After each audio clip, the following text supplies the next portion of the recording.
Today you'll be taking notes over modernist literature. So get your C notes out, pause it if you need to, and here we go.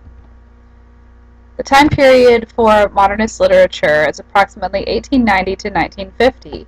This is a very important time because 1890, we're ending the 1800s, the turn of the century. We have the invention of the automobile. We have World War I, World War II, the Depression. And some people think, all of these wars and all of these innovations happening so quickly led to a huge change in literature. Virginia Woolf, one of the modernist authors I'm going to talk about in this set of notes, she said that it happened on or about December 10th, 1910, that the human race completely changed due to all of the stress of all this innovation. Now, some poets did start before 1890 as post-romantic poets. William B. Yeats was one of those.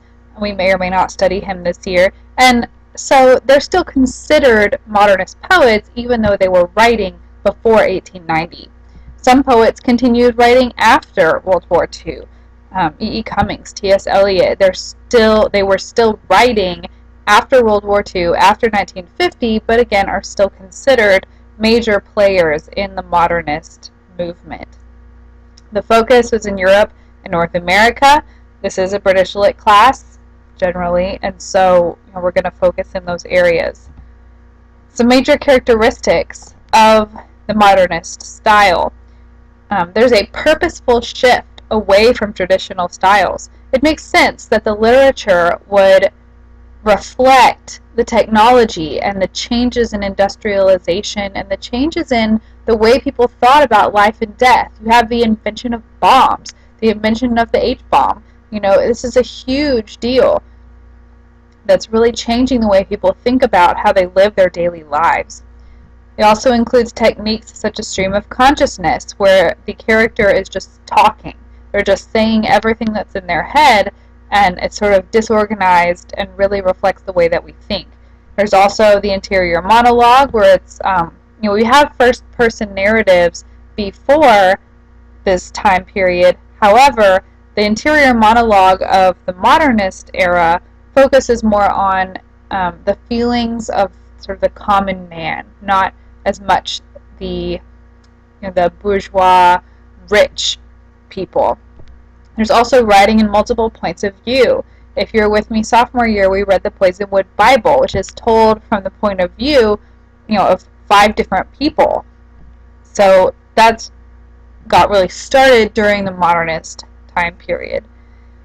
And this modern literature reflected the need for greater psychological realism, especially during the world wars. Literature is how people cope with life. And so this modernist literature reflected this anxiety inside of the common man as we sort of had no control over the world wars and over the decisions that the government was making. T.S. Eliot said that modernist literature is a way of controlling, of ordering, of giving a shape and a significance to the immense panorama of futility and anarchy, which is contemporary history. Instead of narrative method, we may now use the mythical method. It is, I seriously believe, a step toward making the modern world possible for art.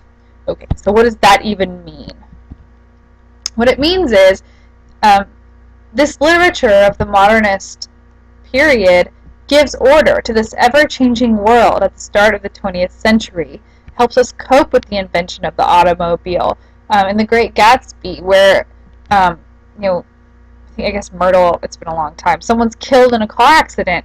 That never happened before 1904. Never in the history of the world had anyone ever been killed in a car accident before 1904. And it's really not that long ago. It acknowledges that the world politics are not working.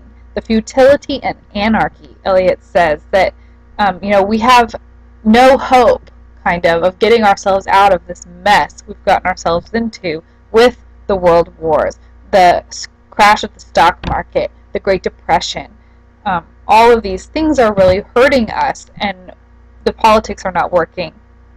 It also criticizes the ubiquity of Western culture and acknowledges its decay and fragmentation as anarchy and war changed the world at that time. When I say the ubiquity of Western culture, ubiquity means universalness. And so Western culture had become, to the West, the way the world works. They weren't thinking about third world countries. They were thinking about, well, this is how we do it, so this is how everyone has to do it. With TVs later on, motor cars, wealth and credit, and just the materialism of the Western culture and the decay and fragmentation that it brought to the soul of mankind. This materialism, as people fought against political power in Russia and elsewhere. And then, Eliot, in this previous slide here, says that they're making the modern world possible for art. In order to cope with the modern world, they had to change the way art addressed the needs of the people. Some major characteristics that you'll see in modernist literature: they often will use words as parts of speech that they aren't, such as nouns are used as adjectives, verbs as nouns, etc. When we study E.E. Cummings, you'll see that really heavily. Now, Shakespeare did that in his writing, but the English language had really been standardized since that time in the 1600s, late 1500s, and so there had been less innovation with the language itself. But modernist poets wanted to change that. They reworked traditional forms. They used the sonnet. We looked at Design by Robert Frost, where he changed the traditional form of the sonnet into something completely different. They used disjointed structure to reflect the dysfunction of Western society.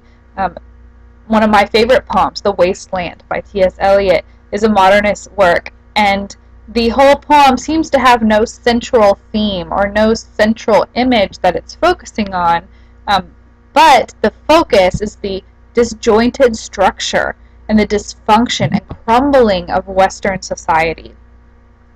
And also, this literature is meant to address the inner thoughts of regular people. It's less about the wealthy, about the upper class, and more about the regular common man. At this time, some major players in the artistic world were Pablo Picasso, Henri Matisse, and other Cubists. They embraced minimalism. During this time, we're discovering Native American art, Mayan, South American art, African art for the first time in the Western culture. And so some artists are intrigued by the minimalist, the low use of color, or the low use of lots and lots of images, and they are just settling or using fewer angles and fewer blends. They're focusing more on minimalism, and they're celebrating the power of simplicity, again, as a critique of the materialism and the greed of Western culture.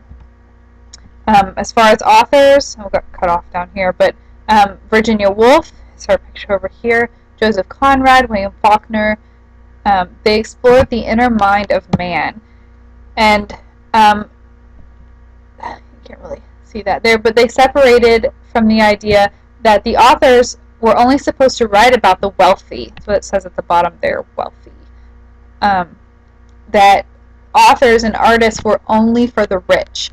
No, authors and artists are for the common man. Okay.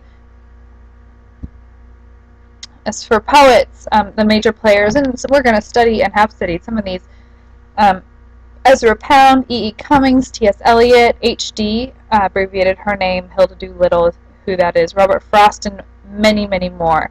They're critics of Western culture. They used words and traditional forms in new ways, and we've already seen that with Design, the spider flower moth poem by Robert Frost. And I have pictured for you here this poem called Buffalo Bills by E.E. Cummings, and you can see the way he structured it is different than the sonnet, where you would have a block of text. And look here, 1, 2, 3, 4, 5 pigeons just like that. He mushes the words together. Okay, blue-eyed. He doesn't capitalize the letter I. And he makes that board water smooth. Like, what is that? So, poets are really being innovative at this time and changing up the way things are done. And this is just one example here of E. E. Cummings' work, and I love him. I think he's really great, and we're going to look at some of his poems this week. Alright, hope you enjoyed your presentation. My